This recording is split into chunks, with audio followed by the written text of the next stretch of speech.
Talaga kati langit mambang tang pasulan upamaneka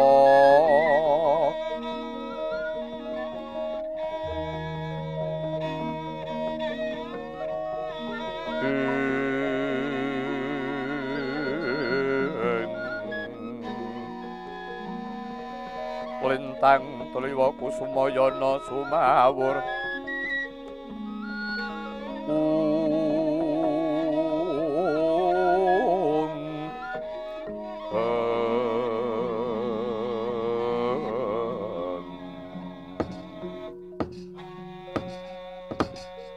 Raden Ayu. Lah, yen to pancen mengkono iki perkarane wis cetha. Yen to pancen iki saka pokal gawene si Lesmana Mandrakumara, anggone bakal kepengin nggarwa kelawan Kakang Mbok Siti Sendari. Yen to pancen mangkono, Kakang Bimanyu apa Yayari Bawa. Dene iki lestarekno nggonmu bakal mengku garwa kelawan Kakang Mbok Siti Sendari. Jalaran Kakang Mbok Siti Sendari uga wis nélakake rasa katresnane marang Kakang Bimanyu. Paperkara kamurkane si Lesmana dudu Kakang Abimanyu tandinge mengko kadangmu Ari Bawa sing bakal trenggalangi lelakon iki. Idep-idep aku bekti kelawan kadangku tuwa Kakang Bimanyu. Bumi gonjang kanjeng langit kelap-kelap katon Wergi nintang ngalis risang mawa gandron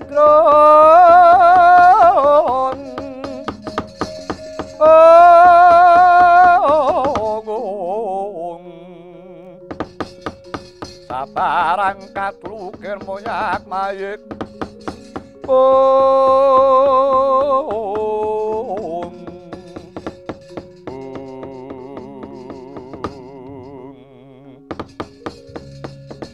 Jambat, nuwun kula wonten dawuh Raden. Kaya Jawa kangelan tak utus munggah marang Stinggil. Matura kelawan Wa Prabu Sri Bathara Kresna yen to jeneng Datulayana Duratmaka. Maling aguna kang aran Bambang Aribawa. Bergonjak kelawan Dewi Siti Sendari kowe matura mengkono. Duh Raden, menapa menika mangke mboten ndadosaken gegering Datulaya ya wis karepen pancen wis tak temoho.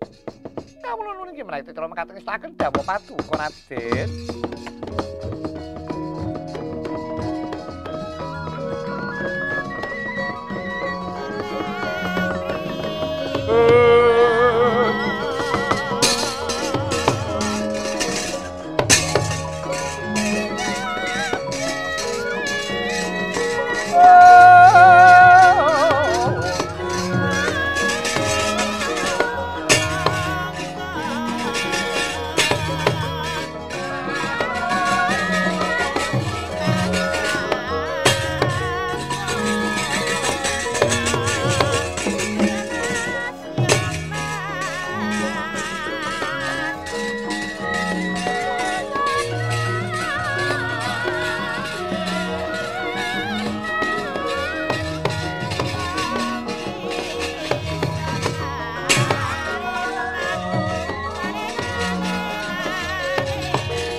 Narpati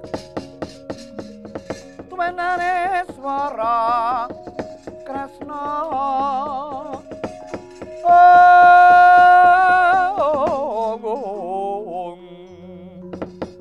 kalangkung ing tresnanira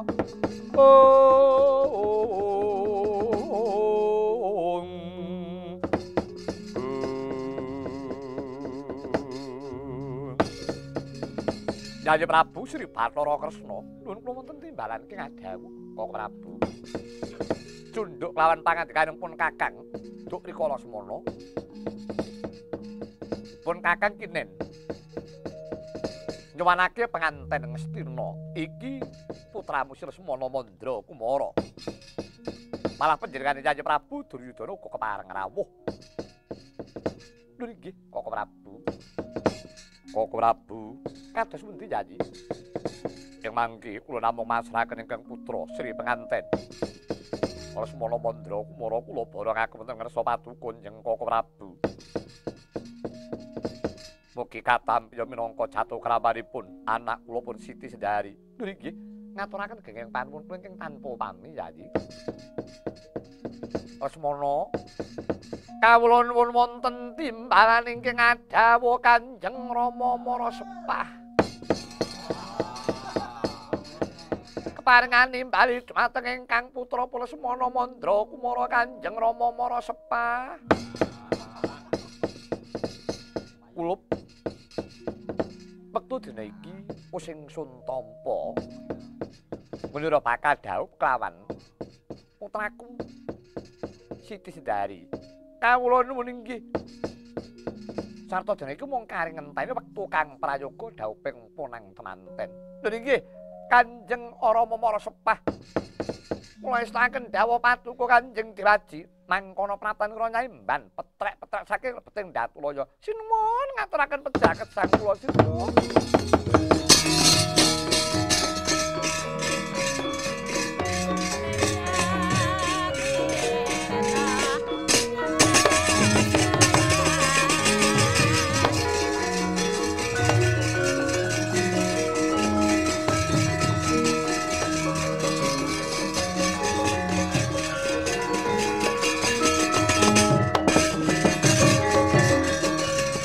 Gonjang Kanjeng langit kelap-kelap katon lirgin nintangi nori sang mawe gandrung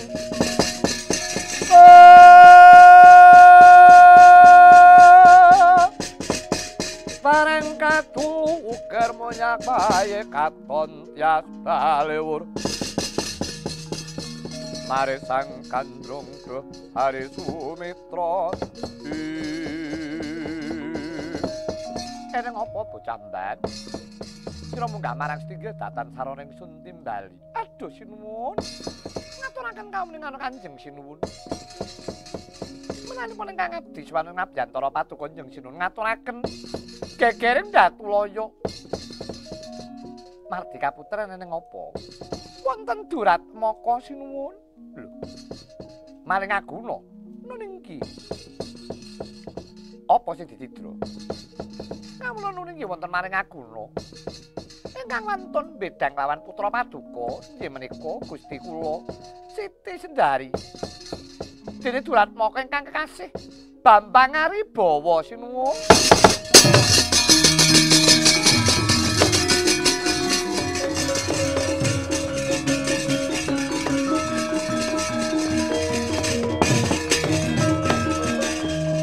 Kok Prabu Mandura piye Yayi ketiwasan Kok Prabu wonten Duratmaka ingkang mantun bidang lawan ingkang putra pun Siti Sendari lho eneng maring aguna sing kumawani bidang lawan Siti Sendari lho nggih Kok Prabu iblis lanat Lesmana wonten timbalan ingkang adawa mlebu jering Mardika Putra cekelen maring aguna sing aran Aribawa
saking kudha sang kuru-kula yen tanamu tusa sangsi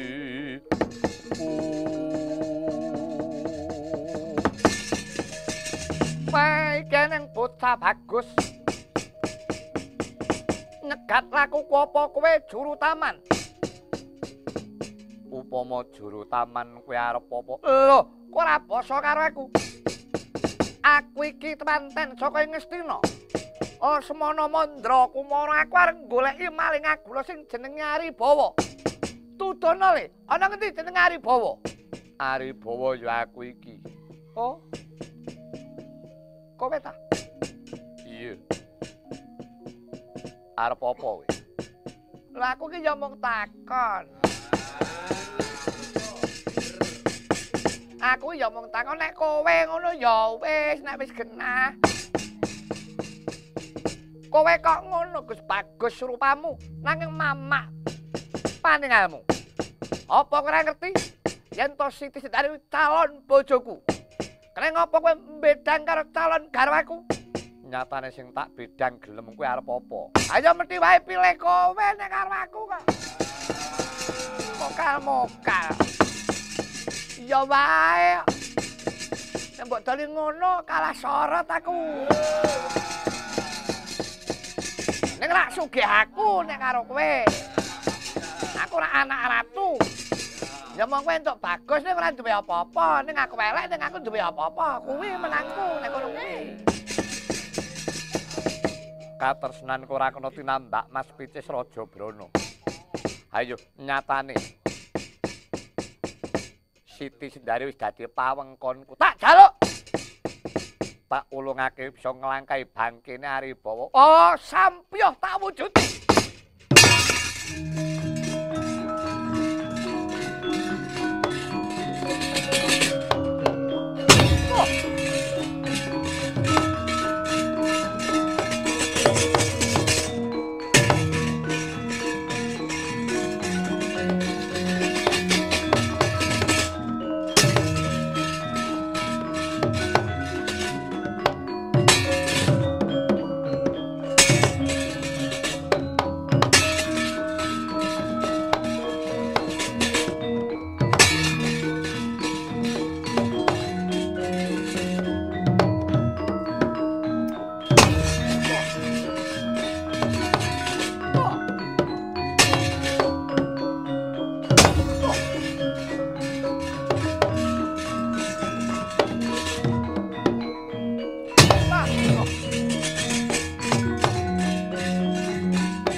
Ngawara-warahan tengarane ngajurit kong makuru kongso tetek kaya butula aduh ketiwasan wa Prabu ketiwasan piye waduh mboten kenging sinangga gampil wa mboten nyono durat maka digdaya nangka ingkang namipun Aribawa malah kala nyumbari. Ayo aja meneh kok mung kowe Lesmana. Ayo. Kae plantongane Nata Mandra kon maju meneh tandingane ngatelu. Iblis lalat. Ndi menungsane? Ah, tutuk karpe.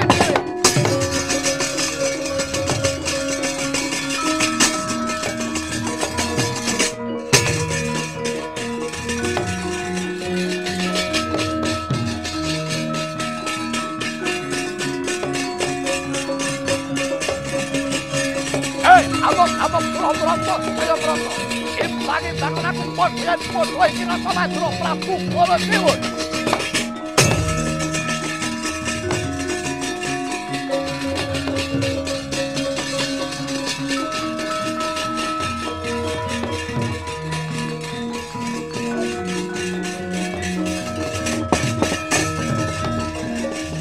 Jagat Dewa Bathara ya jagat pangestungkara. Ora nyono jebul. Prabu Baladewa kang makuting ayuda manjing ana jroning Mardika Putren. Ya.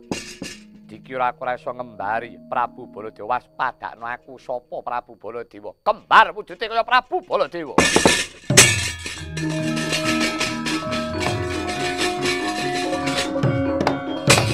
Ayo, amuk Suramrata, ayo mati, Prabu Baladewa, Prabu Baladewa kanjeng.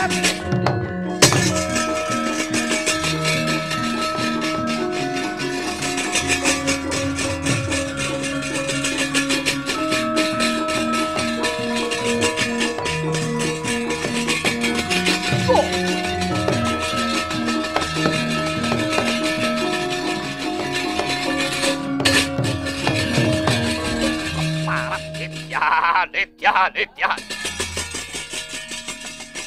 Nyoto julek kowe maring aku. Iso Mancala putra Mancala putri. Kowe kembali kelawan Nata Madura Prabu Baladewa. Ayo ngaku sapa sejanjine kowe? Iki Nata Madura Prabu Baladewa. Ayo semekean. Kowe maring aku lho. Hus. Dal rupak lu mau kedisikan. Bawur pandulumu. Budhek kupingmu kowe iki Nata Madura Prabu Baladewa. Cetha semaring aku lho kowe. Kowe tadi kelilip, atau tadi peparang. Ora minggat saka gelandang nekala tugel kulumu kowe.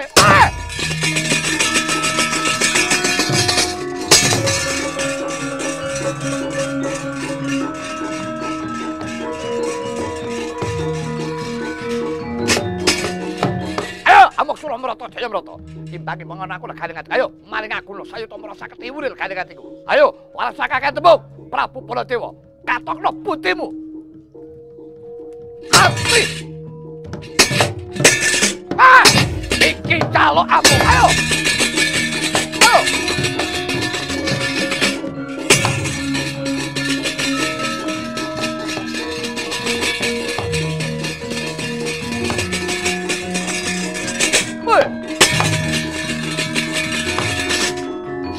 Ayo, katok no putihmu lekane nanti. Orang kuat pancing sekarang, Loh! Loh! Ya! Loh!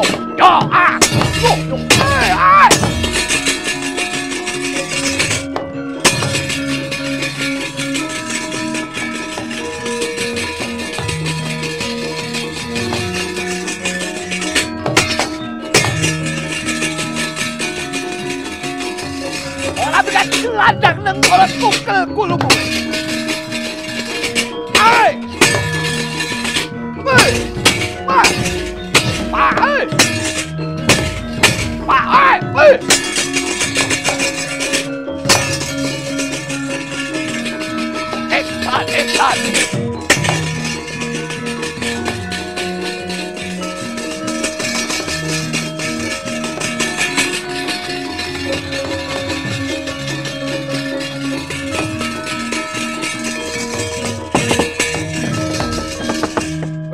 Jan Gauta mempeng tenan iki sajake.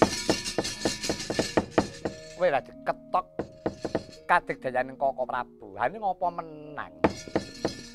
Iki mengko yen tak pambengi nganti kedawan-dawan kedrawasan temenan iki mengko.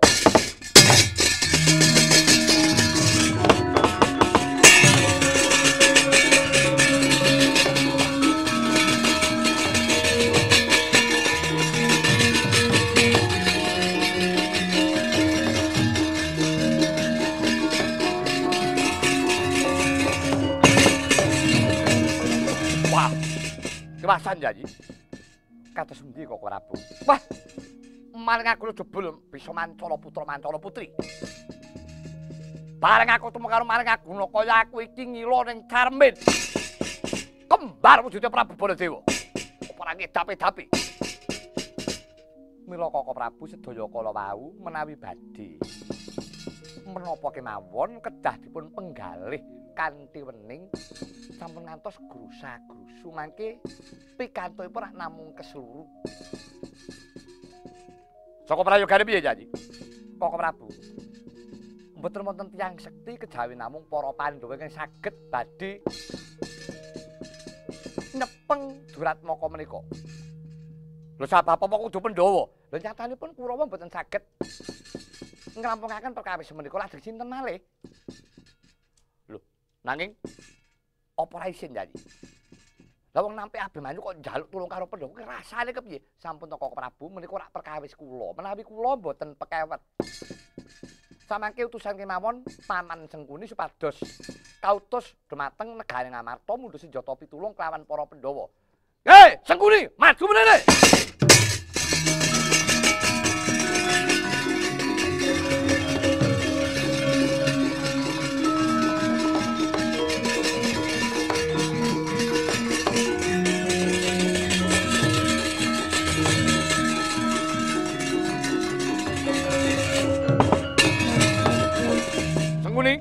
Wonten timbalan iki ngadhawuh. Aja wedi kangelan.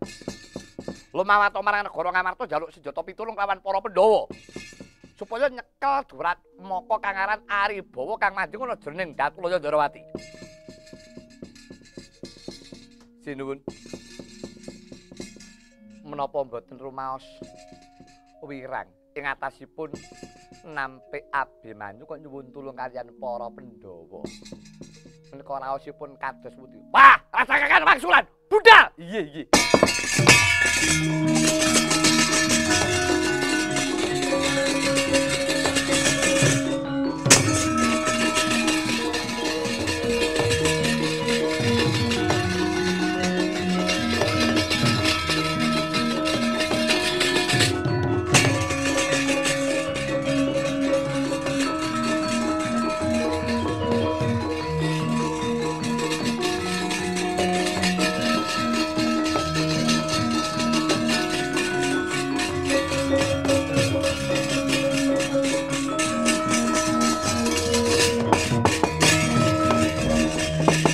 Rasa madangi jagat duk mungup paneng sapucake bukir marababa bang sumirat keneng soroting surya mekolan gunung-gunung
Narapati Darma putra Myang Dananjaya maturing Raka Narendra Rimurti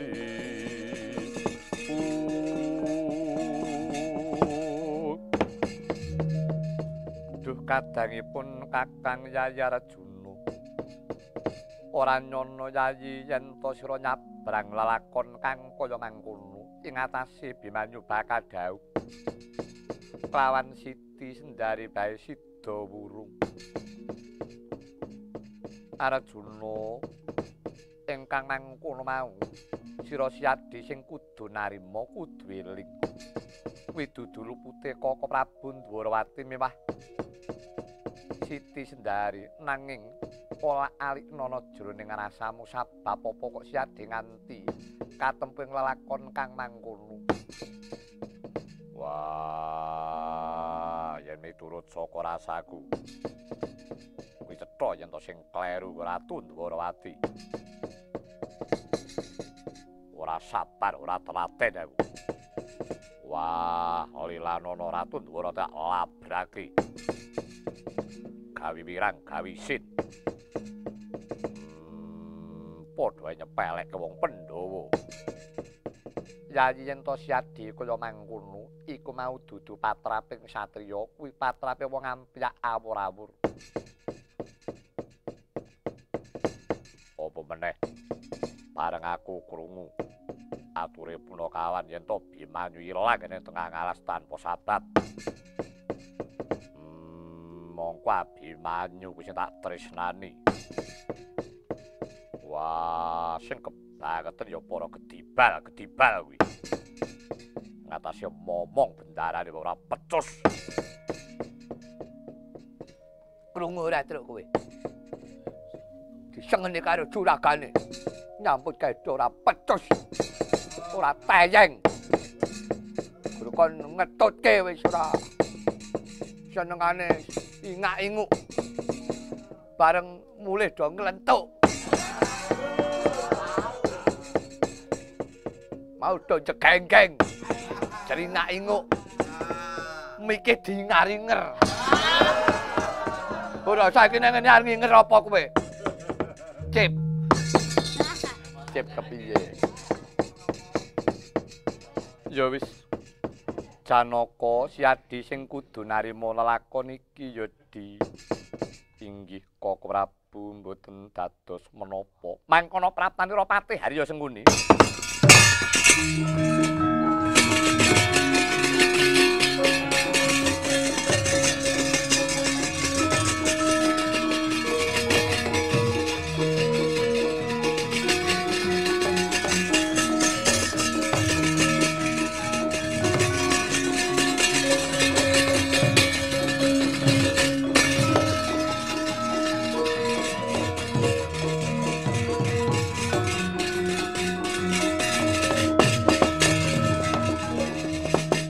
Paman Sengkuni sami karaharjan paman kawula nuninggih sinuwun berkah pangestu paduka sinuwun ngamarta raharja pisuwan kula. Wonten wigatos menapa paman dene paduka kepareng rawuh wonten negari ngamarta.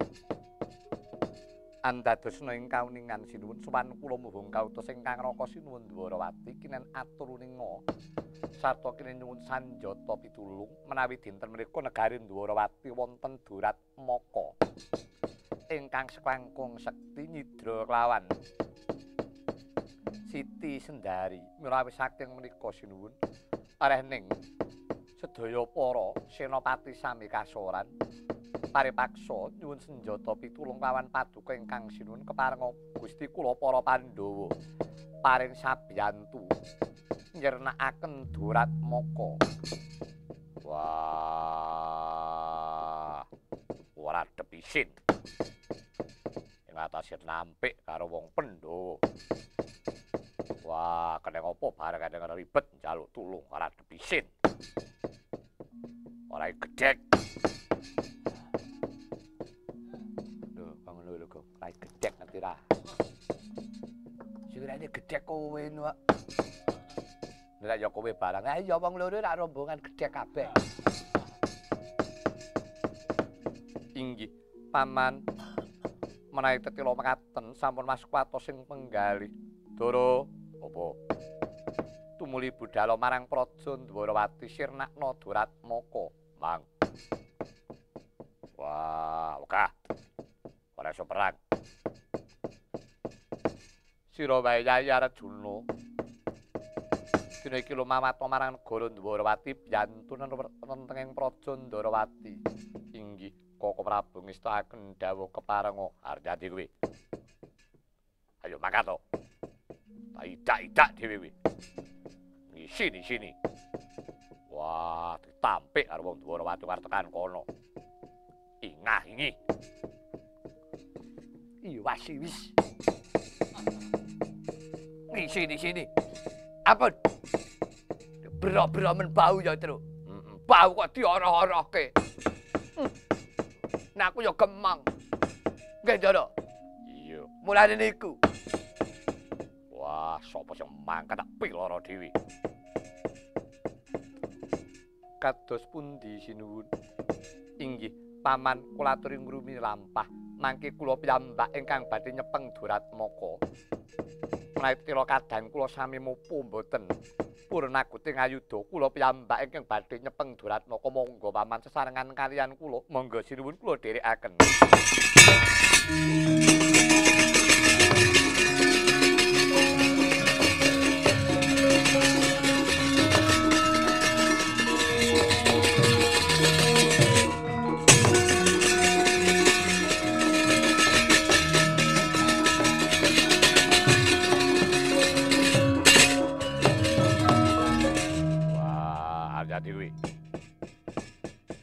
Pun kakang bakal lumawat marang negara Ndwarawati. Arep apa? Aku arep nyekel maling Aguna, kowe ora iso perang. Nadyan pun kakang ora bisa bandayuda nanging aku wani nyekel maling. Wah, ora kena budal. Ratune kuwi aku apa kowe? Ratu Ngamarta kuwi Prabu Puntadewa dudu Werkudara. Ora wenang mambengi karo aku. Lan maneh pedah apa dene kuwe wong Sentosa dada baumu. Kowe wedi nyekel maling Aguna. Kowe kalah karo wong ringkih, kalah karo wong sing ora tau bandayuda. Aku wae wani mati ngatasé kowe iki senopati ning negara. Adek-adeking bangsa. Keneng apa kok ora wani nandhingi kridaning Duratmaka jirih getih wedi mati ora tunduk karo kondangmu. Wah, rasa kakek ngomong. Wah, Janaka ayo budal, kowe keri.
Najane awake dhewe nyang Ndwarawati.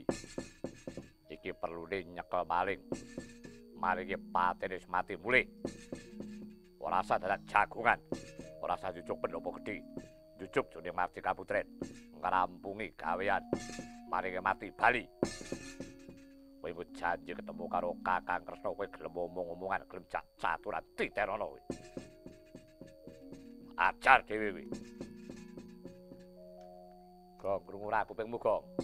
Waduh, nek gawat lah mengke nek diluruhi pripun? Ora usah disauri.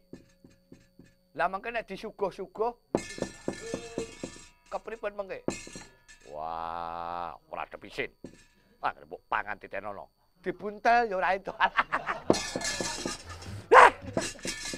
Lho, tata krama, Truk, tata krama lho. Wong mara dayoh ki kudu ngono tata krama nek disuguh kok klewa-klewa. Wo, mangsaku. Lagi kudune ngoten srawung niku penting ngoten niku ora kena nampik rejeki lho. Ngoten, Gus.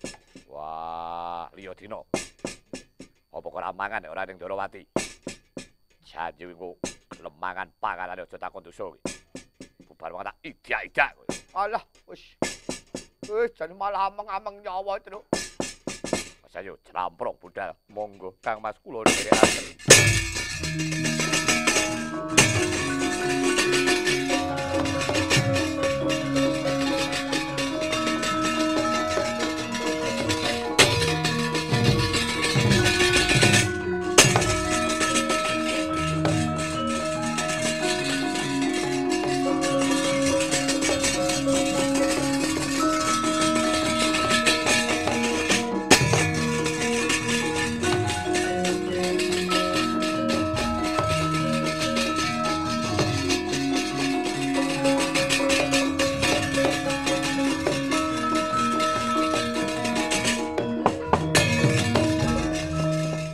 Jagat Dewa Batur ya jagat Pangestungkara. Ora nyono jebul marah para pepundhen sing rawuh. Marang Mardika Puten Praja Dwarawati. Kanjeng Wanja Dipati kelawan Kanjeng Rama Madukara ya wis karepen. Yen to pancen aku kudu cilik lara gedhe temekaning pati tuku mbela Kakang Biman tak kurbanake jwaragaku sapa sing katon kumlindang ana ngarepku. Bakal tak kembari.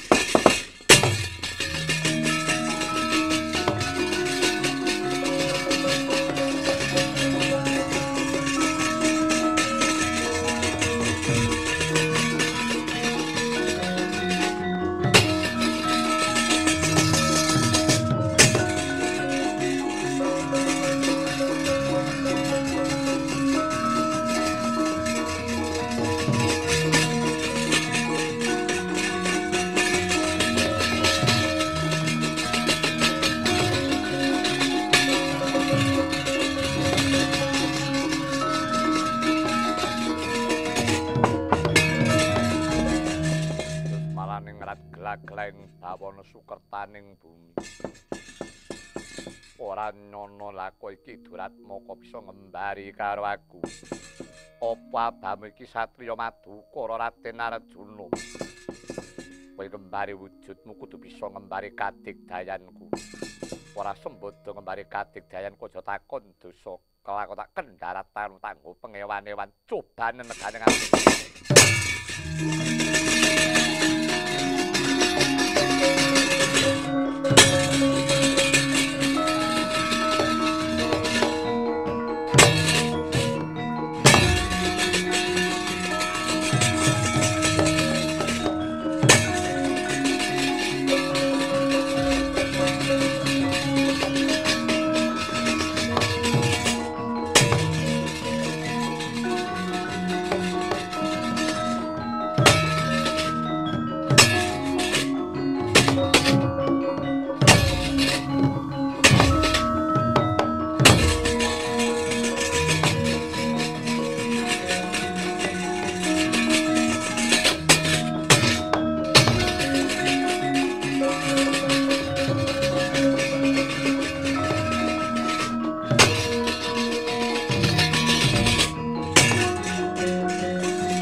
Iki Raden Werkudara malinge kowe. Wah, ora minggat ilang nyawamu.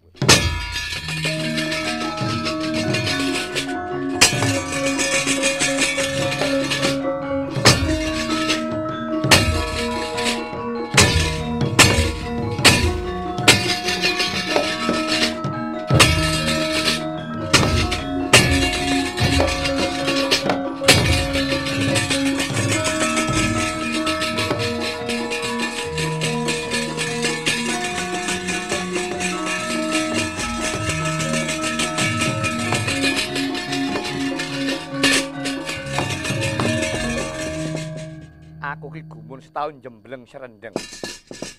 Ndara Janaka kembari. Ndara Werkudara kembari. Ndara Garukaca dikembari. Coba nek aku ini iso kembari ora ya. Nek aku dikembari ya pancen wong wis ora urus.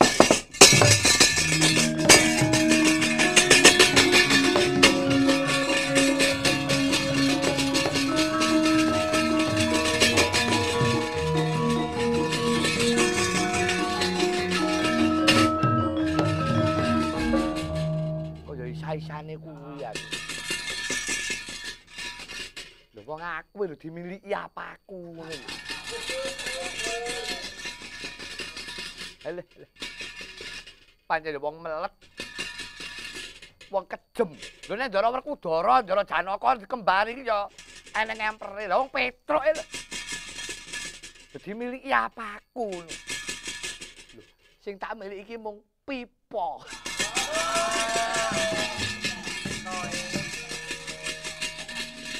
Piye, Truk? Mbah. Meso. Meso piye? Dikembari. Wah, wis cilaka kowe, Truk. Cilaka kowe. Dadi cilaka. Wis jan wis. Mongko bojomu ka ora titen. Iki asli apa udu ngono ki mongko Mbak Yu kae ora patek mudeng. Ora urung genane kecolongan lambemu wis.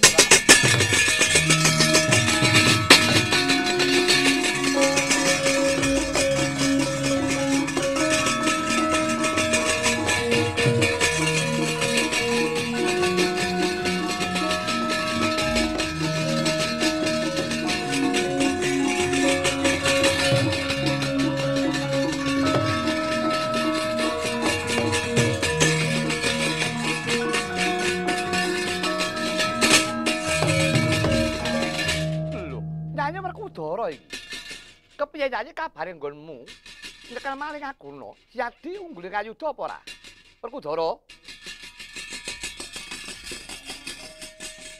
We ngenengke to genahe. Lho sing di omah ki aku lho kok dilurui kok ora gelem.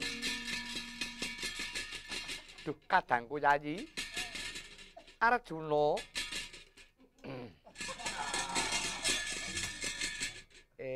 Genahe do ngenengke to. Petruk. Ulah wong edan.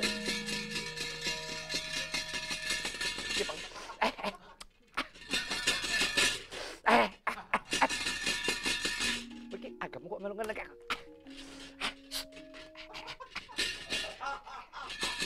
Ngopo? Kowe arep nyadi. Palek dhisik. Sengene. Sengene. Sing nyengene sapa? Ndara Werkudara. Ora wedi weling. Kowe kena nyang Ndarawati ning kowe ora kena macem-macem. Kowe anggere gelem guneman tak tetel mripatmu. Kowe anggere disuguh gelem tak jewer lambemu. Ngoten. Lho. Wah!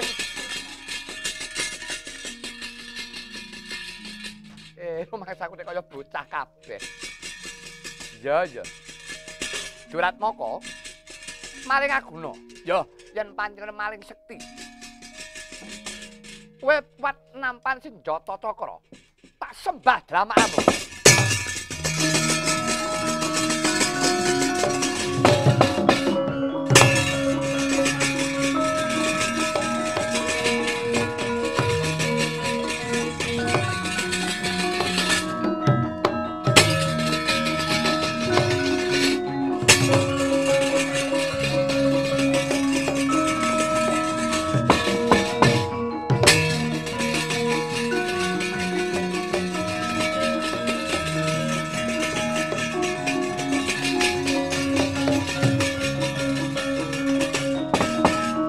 Kacarita mangke Bambangari bawa segara linepasan senjata cakra. Kenging jajanira pumentrang swarane ndedring ngakasa. Ilang wujuding Bambangari bawa wujud cahya mebyar sak klapa gedene. Sumusup marang angganira Sang Bimanyu iku yektine dumati saking ari-arine Sang Bimanyu.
Pangeran Abimanyu. Kawula nuwun inggih Kanjeng Prabu. Lah iki mau Durat Maka. Ilang wujuding manungsa wujud dadi cahya manunggal marang anggamu. Inggih, Prabu, kula piyambak mboten ngrumaosi bilih menika kadang kula nanging nyatanipun piyambakipun nangaken bilih menika kadang kula. Wah, Kresna kakangku karepmu piye? Arek Abimanyu kelawan Siti Sendari wis kaya mengkene. Kahanane apa karep cawe-cawe kabeh mau sing baku sing nglakoni. Dasar wong jejodhoan kuwi mung pawitan katresnan. Iya, Yayi. Sejatine pun kakang kuwi mau mung kepengin nyoba lalakon Koko Prabu Mandura. Piye, Yayi? Samangke Koko Prabu priksa piyambak kawontenanipun ingkang putra pun Bimanyu dalasan Siti Sendari. Nyatanipun judhu menika wonten astaning Gusti ingkang karya jagat dipun palangana Gunung Sapitu. Nyatanipun saged pinanggih mapan menika sampun pesthi judhulipun Bimanyu. Iya, Yayi, pun kakang dene iki wis trima sebab pun kakang yen ora nuruti saka pamundhute Kyai Prabu Duryudana pun kakang duweni rasa kewuh. Nanging bareng pun kakang wis nyuwun lelakon kang mangkene. Pun kakang wis lega, aku wis trima. Dasare Kyai Duryudana uga wis trima. Lho nggih, Koko Prabu kasinggihan. Bimanyu, kaen ora tampiak awur-awur njaba kae sapa rampung ana dhisik. Inggih ngestaken dawuh Paduka Prabu.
Aja kirang gumuyu lahto sira Raden Abimanyu sira wani tanding mring awak mami kaya lelana tanet ya mundur sira bakal dadi layon.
Aduh piyong, aduh Raden, kula minta hidup, teluk mawon, raganira Gusti, kula kekalih tan wantun, primah wangsul mring, ay!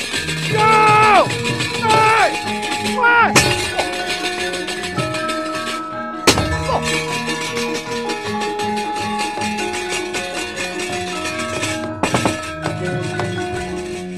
Ora kelakon nusul wong atuwamu marang neraka jahanam.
Dara, Kresna kakangku apa? Nirik ing sambikala Bimanyus klakon dawuh. Iya. Ayo Yayi. Padha ngucapake puji sesanti marang purbaning Gusti muga-muga tansah pinardawa kamulyaning Bimanyu lan Siti Sendari. Iya, ayo tak dherekake Kresna kakangku.